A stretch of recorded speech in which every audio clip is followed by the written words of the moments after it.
Hello mga pecs! For today's video, magluluto tayo ng kinisang kamatis with egg. Dahil petsa de peligro na at mura ang kamatis, kaya ito ang naisip kong ulamin. Tara at magsimula na tayo. Una, iprito muna natin ang itlog. 4 na itlog pa lang ginamit ko dyan. Mahilig kasi ako sa may itlog. Charot! Nilagyan ko na din pala siya ng asin bago ko siya binati. Kapag medyo malasado na siya, iset aside na muna natin siya. Then sa parehas na kawali, igisa na natin ang kamatis. Tinanggalan ko na din pala siya ng buto kasi sabi nila masama daw yun sa kalusugan. Pagkatapos, nilagyan ko siya ng konting tubig. Hintayin lang natin lumambot yung kamatis at lumabas yung katas.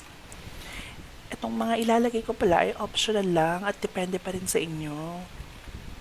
Nilagyan ko siya ng konting toyo, 1 kutsaritang ketchup, 1 kutsarang oyster sauce, nilagyan ko din siya ng white pepper, 1 kutsaritang asukal, at konting asin. Halu-haluin lang at tsaka ilagay yung sinet aside nating itlog. At ayan, luto na siya. Kainan na. Babush!